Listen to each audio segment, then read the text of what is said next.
Welcome everybody to another Voice of Nick live stream. We're going to be doing more video editing, and we're currently working our way through the Hobbit edit, which now has all the music and all the B-roll. So all we got to do now is make sure everything works. So let's go back a little bit and keep watching through. Uh-oh. He looks kind of like a Gamorrean guard that went on a diet. I thought it was kind of a cool way to interpret a sequence that doesn't necessarily have what you would imagine would be a lot of playable content in it. I don't think the riddling aspect of like the Riddles in the Dark chapter of this game, I don't think there actually is any riddling gameplay. It's all just kind of interpreted into this big open sprawling cave network that you can explore, which I thought was a pretty good way to handle it if you're going to make The Hobbit into a platformer. I think nowadays they probably could have done some kind of Mass Effect style choice system with riddling. Stand by.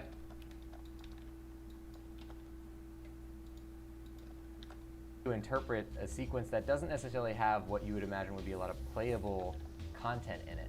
I don't think the riddling aspect of like the Riddles in the Dark chapter of this game, I don't think there actually... I don't think the riddling in it. I don't... Gamorrean guard that went on a diet. I thought it was kind of a cool... Okie dokie. We're going to cut out all of this. This is where it gets tricky, because if you have music that's also moving along with the rest of the stuff, you would now have to make sure the music is still synced. That went on a diet.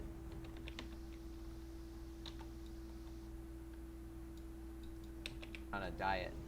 I don't think the riddling aspect... I don't think the riddling aspect of like the Riddles in the Dark guard that went on a diet. I don't think the riddling... He looks kind of like a Gamorrean guard that went on a diet. I don't think the riddling... went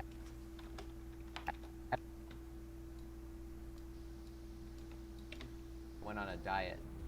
I don't think the riddling guard that went on a diet. I don't think the riddling aspect of like the Riddles in the Dark. I don't think the riddling...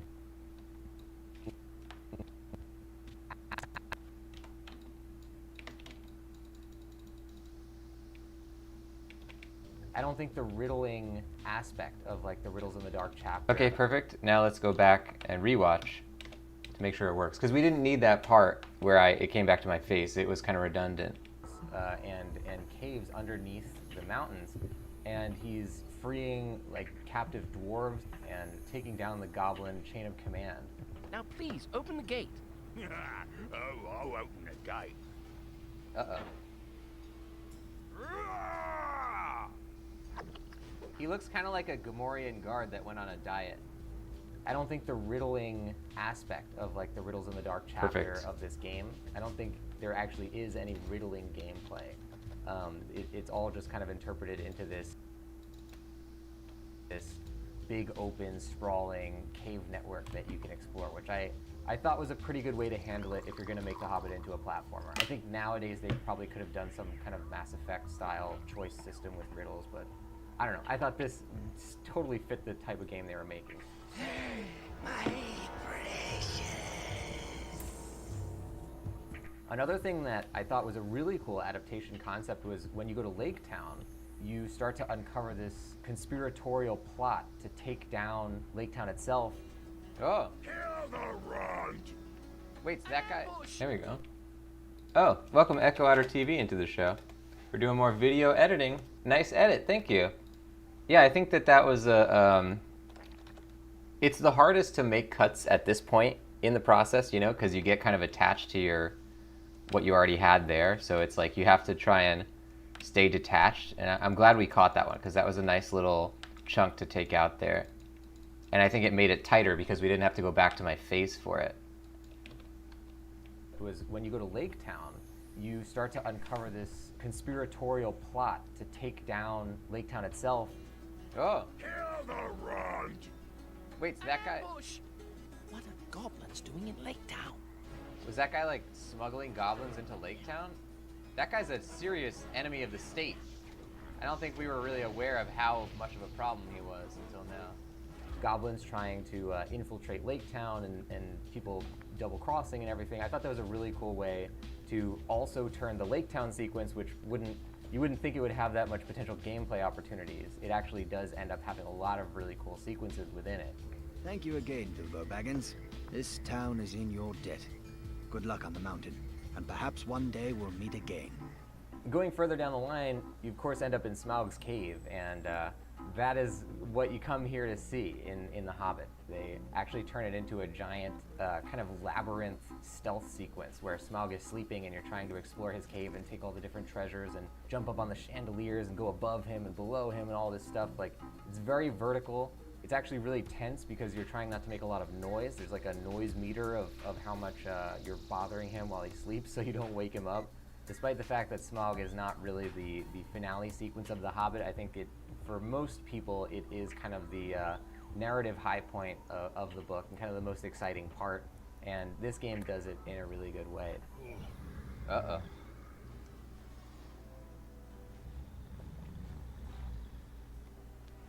Thieves! Fire! Murder! Of course, if you watched our live playthrough of the Hobbit game, we had a particular quirk where right around the point where we got to Smaug's cave, the game crashed. Okay, so yeah, memory card, error, data may be corrupt. Let's delete this. Unfortunately. There goes the Hobbit. So at that point, I was enjoying the game so much I didn't really mind. I just went back and on stream, we played the whole, whatever, 6 to 8 hours again. Basically did like a double playthrough of the opening of the Hobbit. I like that. Ended up getting even more secrets, finding even more story things, like finding extra hidden items and stuff. So I wasn't too upset about it, but it was kind of like one of those moments where your stomach drops out. You're like, oh man, that was my only save file. I lost it. Like, what am I gonna do? And then I was like, I enjoyed the game, so I'm gonna keep playing it. Like, we're not gonna let that stop us. And I'm glad that we didn't. All right, guys, this is literally the spot where we messed up last time. Now, ladies and gentlemen, let's all just take a moment and appreciate this fact. You know, being a platformer, obviously, in the early 2000s is big on collecting stuff. You wanna... That music cut is a little bit shaky, but I don't mind it that much. Let me listen to it again.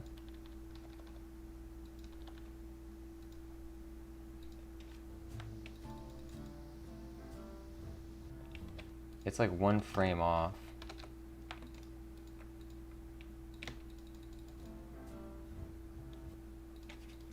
Maybe it's off in the other direction? Oh, Premiere, don't screw me. Arg! Hate when that happens. Premiere has this weird glitch where... Yeah, look at that. Arrgh! It'll like think that it's such a weird glitch. Yeah, it's actually one frame too close in that direction. I hate that Premiere does this. It has this glitch where it like doesn't understand that you're combining two clips together, so it won't make a crossfade. It actually kind of works even without a fade.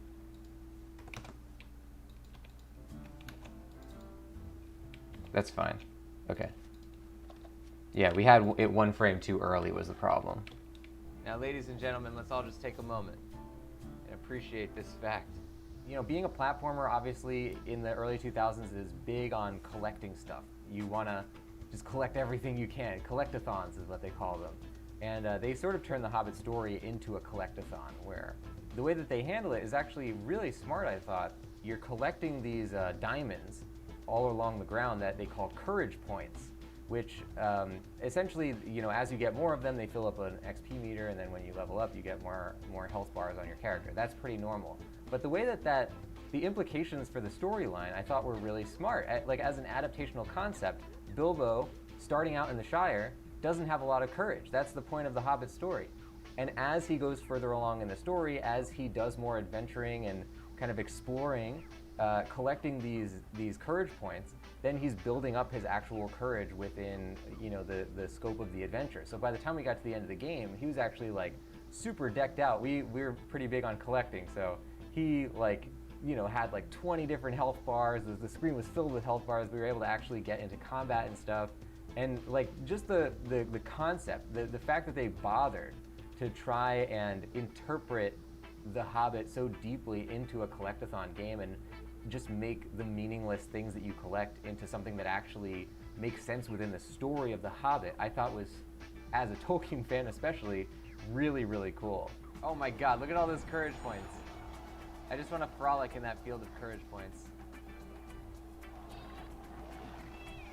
I can't resist! Oh, yes. Look at that. Yes, yes, yes, yes, I'm frolicking. The Hobbit game, you know, you can't really get it digitally. It's available for PS2 and GameCube, so local game stores, go take a look for it if you have the ability to play a PS2 or GameCube game. eBay, Amazon, I recommend it. If you like classic platformers, especially if you like the Hobbit story, it's certainly worth a look. Thank you everybody for watching this classic game review of The Hobbit. If you haven't already, make sure you subscribe on this YouTube channel. Leave a comment in the comment section. Let me know if you've played the Hobbit game yourself. And I will see you guys on the next one. Thank you for watching. Bye-bye. Oh, I think we were going to put the title card there at the end where that red frame is. So we have 2 spots to put the title card. We have, what are these 2 little things here? This is, what is this? Game black. Oh, I made right, I made an artificial fade out there. And then this one is the fade out again, okay. And then I believe we also had a little card that we threw up that said 16 hours. Is that this? Yeah. So now, what we want to do is our trick, because as you can see in all the videos, my head is down there, it's cut off, because the game is 4:3, so I had to enlarge the screen to fit this video. We don't stream 4:3 games with the screen cropped. I like to use the pillboxes on the side, the black bars, so that it's preserving the aspect ratio, nothing's getting cut off. But you can see that if I zoom in to make the YouTube video, then it cuts off my head. So what we did, I created a basically a layout where I can move my head up like this.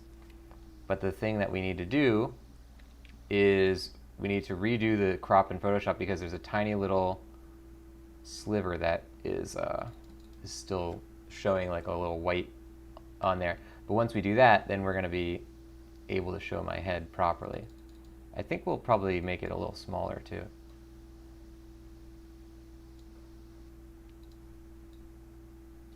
As long as it's covering the background head. Maybe like that.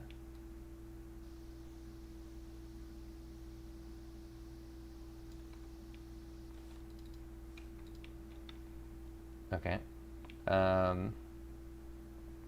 Man, this Hobbit movie is so good. I just watched this again the other day. I couldn't resist doing all this editing. Fun fact about the Hobbit 1977 Rankin Bass cartoon of the Hobbit, which I mentioned on stream, but it's made by a studio called, crap. I don't remember the name. Oh, Topcraft, which was a precursor to Studio Ghibli.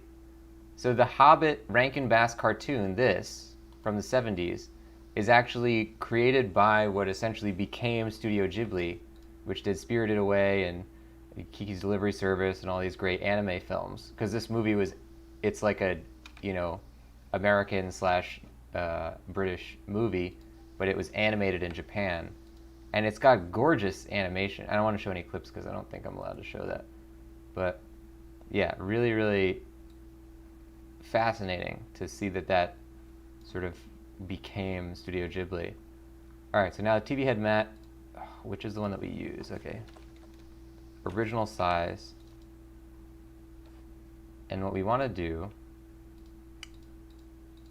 I see what I did, okay. So we're going to take this, we're going to change it to 50%.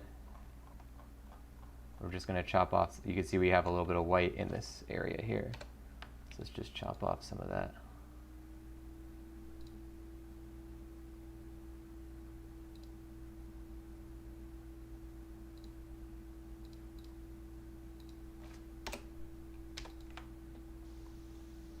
It's better to cut into the thing than to actually, you know, show the outside. So now we take that and we do this. Actually, we could just save this over. Yeah, save over this. Save over the PNG version and it'll auto update. Okay, it looks good. Yeah, that's correct now. This little thing is actually just the head behind.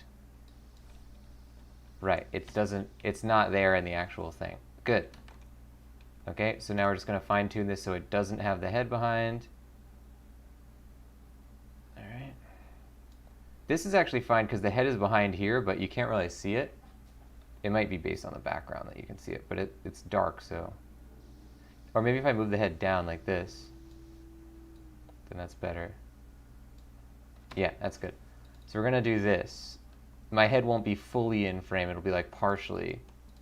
So what we can do now is take every single B-roll clip. I've been waiting to do this. I always thought this was going to be a fun part of it. Take every B-roll clip, except for this one. So maybe we select like this, and then like this. Right? Every single one of those, duplicate them. And now the edit is locked. We cannot change anything because otherwise we also have to change the matte version. Also, edit is locked because it's going to get really slow on my PC now that we're compositing like a billion shots.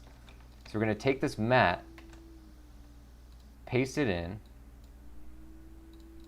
onto this channel. Now we just have to match this to here.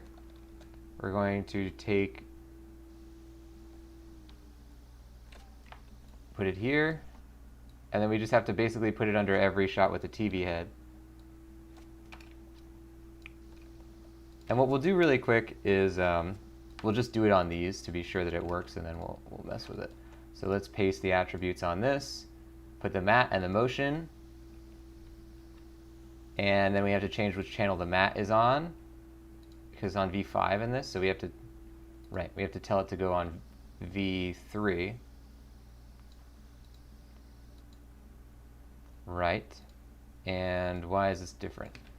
We have to change the attributes of the matte, maybe?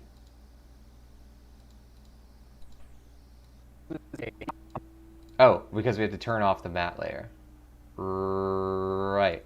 And what that means is that there can't be anything else on the matte layer. So we have to move where these are, and that's the only thing that has to move. Right. Okay. So good. Now the only difference for what we're doing here is that the TV head might have to move per each type of crop. Oh wait, we have to do this, remove the attributes of every attribute, and then paste the attributes again. Why are there two set mats now? Does this have two mats? This doesn't have anything on it.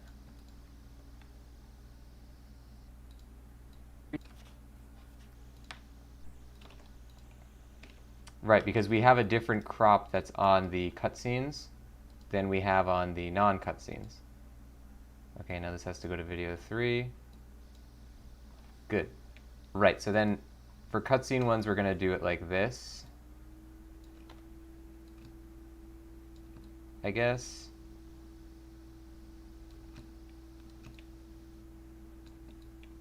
Maybe we do want to enlarge this a little bit.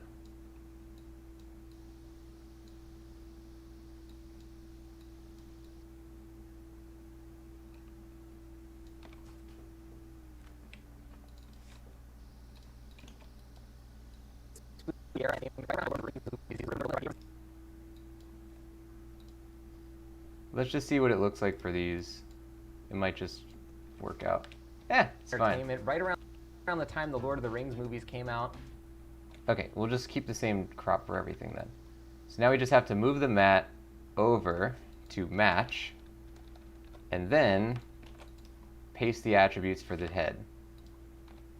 And now our head is in the correct spot. It's not. Although it's got a weird little bit of black on there No. for some reason. In a hole in the ground, Why is there that? lived Why does it have this black piece? a hobbit. Is it on this one? These are dark backgrounds, so it might be hard to see it. 2003. This was from Sierra and. No, it's not on these ones. It's probably just a glitch then.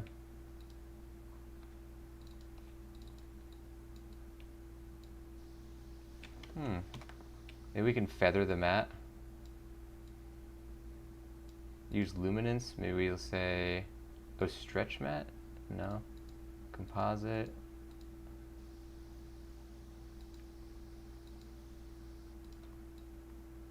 Alpha channel. Luminance. Okay, well, I'm pretty sure that's just a glitch.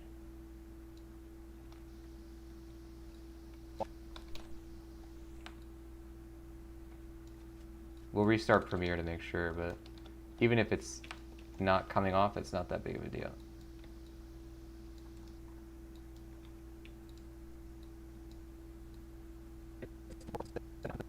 Oh wait, hold on.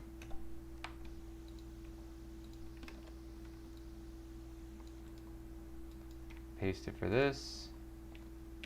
Licensing, which Warner Brothers had, but rather they had the actual book. Yeah, see, licensing, now there's no so black. They went ahead and made their own. You can see how hard it is for my computer to play it back now, though, because it's not only playing, it's playing 2 HD clips simultaneously and compositing them in real time. So it's like really hard to, for the computer to handle.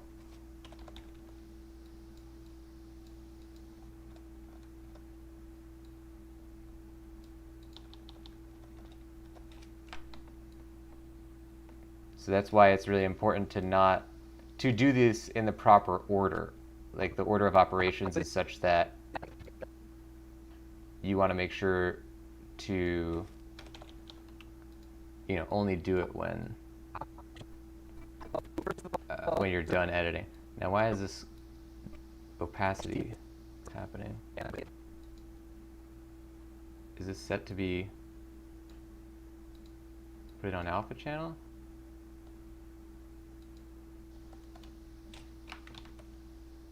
Oh, isn't that something? What happened with that? And this one's not even doing it. Huh. That's something. Welcome, Frost and Gaming Hour, to the video editing stream. We're editing our Hobbit video. Doing some of the compositing here. And then we're gonna export it after we make our title card. Okay, for some reason this isn't doing what it's supposed to do. There we go. The head wasn't showing up. Let's just turn everything into an alpha channel then.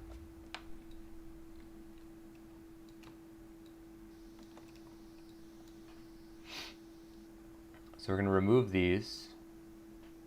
Time remapping. Which one has a time remap on it? I'm not going to remove the time remapping. I'm not going to remove...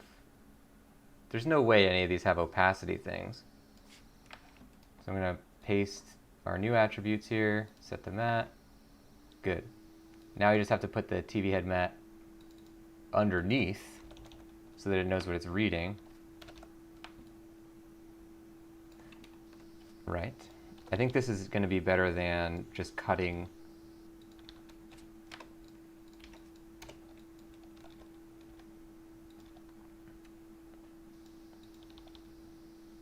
Good.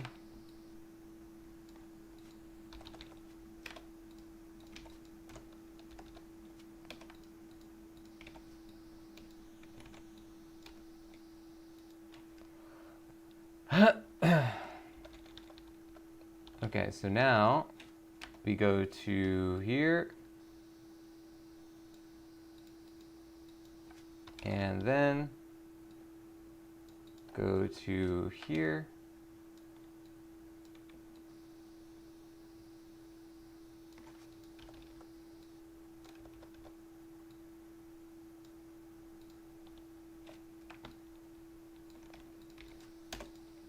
good. Now every single piece is done, and we're gonna watch this through to make sure that it all came out properly, because sometimes, for some reason, these mats don't actually apply. I'm not even sure why that happens. But this is doing what it's supposed to do. It looks like the screen is cropped for some reason. Why is this happening? Let's turn this off. Yeah, look at that. So the alpha channel version does not work. It has to be luminance. Okay, then we will do this again. Copy everything, or select everything rather. Remove attributes. Everything, except time remapping. And then paste this. Good. So now it just moves my head up, but not any of the other stuff. Now, why does that happen?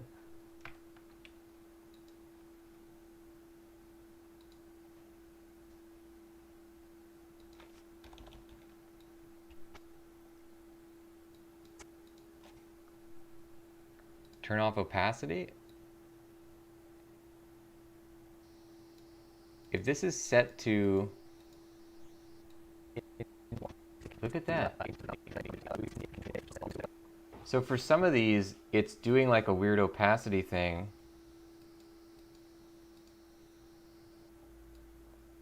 The way that Premiere handles compositing is really dumb, in my opinion.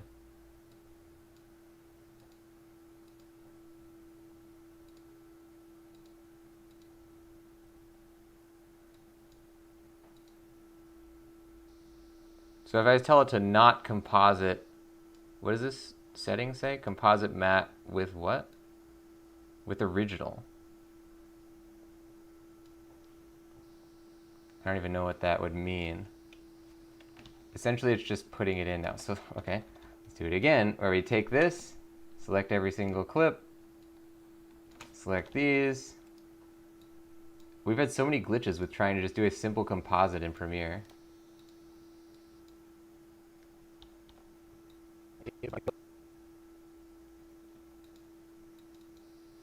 And it's doing it again.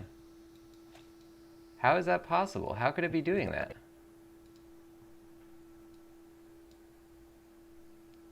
Invert matte? No. Stretch matte? Now what does that do if I stretch matte? I think what I'm doing, it's not anything different. It's just that it's, you know, I think this is just glitching. So if I export this little clip, is Control E export? No, I don't even know what that is. That's probably find in original media or something. Okay, let's export this clip and see what it shows up as. Because I think it's just a render issue.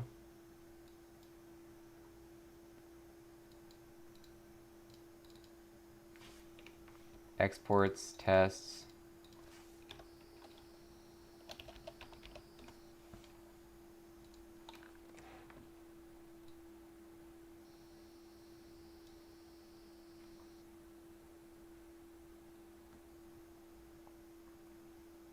Now usually Premiere will render it as it goes, but the other issue might be that you just have to do a hard render in Premiere.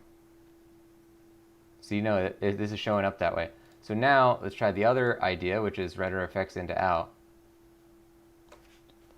which hopefully will get rid of this glitch. Because whenever we change a setting, it's not that the setting is fixing it, it's that it's like refreshing the thing so that it doesn't, see, it's not doing it. But if I just do this, any other setting, like composite on, composite off, now it's fixed. So, hold on, we want to delete the fact that it rendered it. Does that have to stay? Damn. How do I delete the render cache?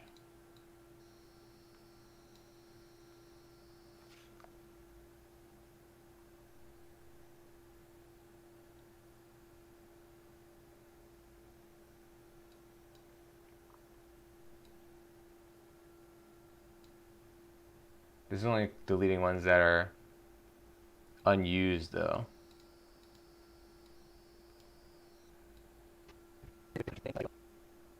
How could it be possible that it's doing this?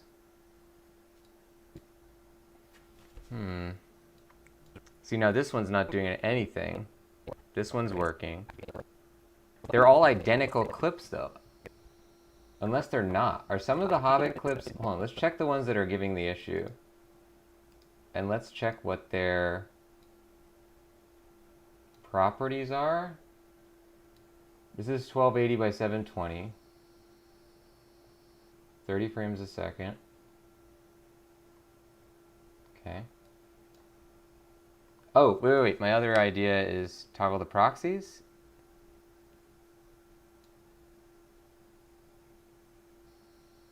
Is that changing anything?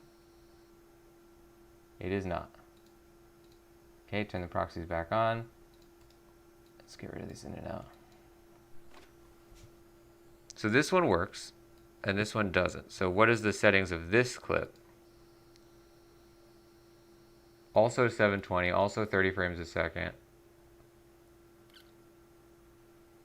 Then I don't know. I think we're just going to have to change it per clip, whichever one gives an issue. And it seems like both alpha and luminance work, so all we have to do is switch between one or the other in order to make sure that it's doing it. And this is BS because it's not, I'm not doing anything. It's just that Premiere is having a glitch where it's choosing not to accept the alpha channel. Except it is, because whenever I challenge it and say like, hey, do this, then it just does it. But you can't get it to automatically do it. You have to actually do it for every single clip individually, which is stupid.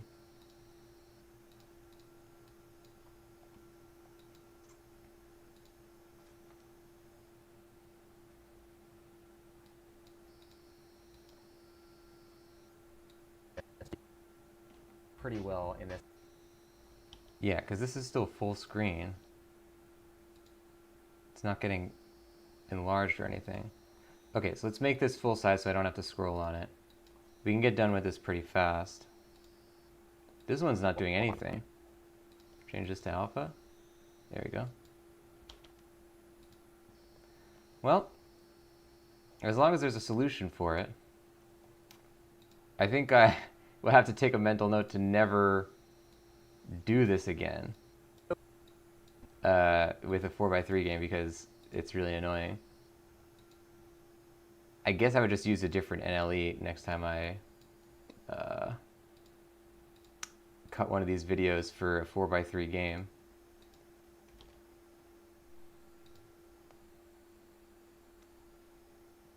Okay, take this one, alpha. Yeah, it's like it's giving like an artifact just as like some kind of weird point of protest.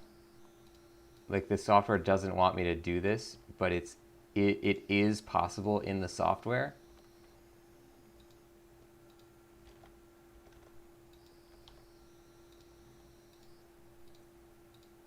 Okay, all these ones work. This one does not work.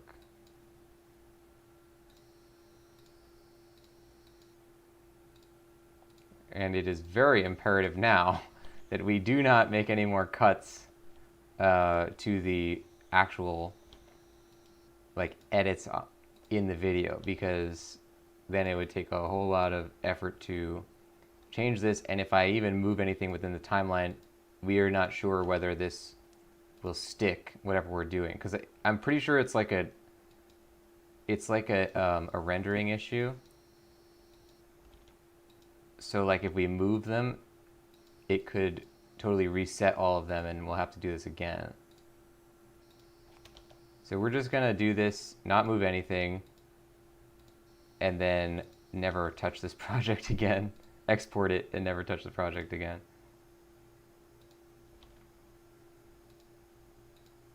Okay, this one. It's not even the worst thing in the world if my head wasn't on screen.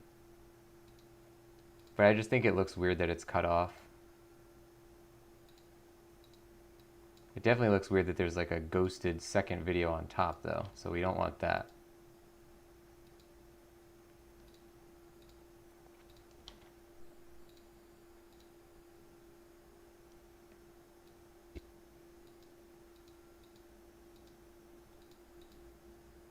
See, look, this one glitches in the middle of the video, which is concerning because that means that we might actually have to check them at multiple points.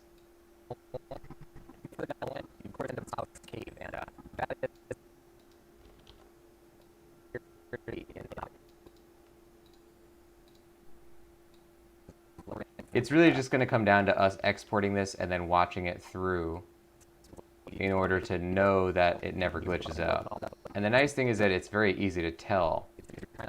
The other nice thing is that we don't have to change the sizing at all once we have done this once, because no matter if it's a cutscene or not, we've come up with like a size that fits, one size that fits all. We don't have to change it.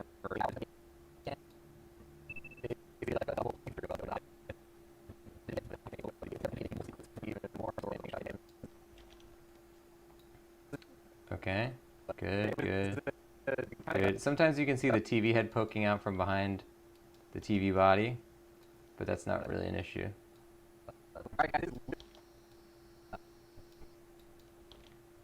Oh, look at that.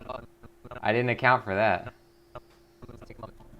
There's a matte happening when I'm in full screen. You can see it's cutting out the TV head because of the way that we have this orchestrated. So we have to remove the matte and then take out the set matte thing and then take out this entire layer. That's pretty funny. So when it cuts to this, yeah, good. And then this will fix it, good. I never even considered that. A voice of Nick shaped hole. Okay, good and good.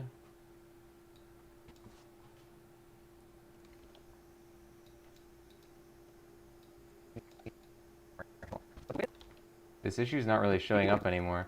It's almost like Premiere realized, like, oh no, you thwarted me. Now I'm not going to bother anymore.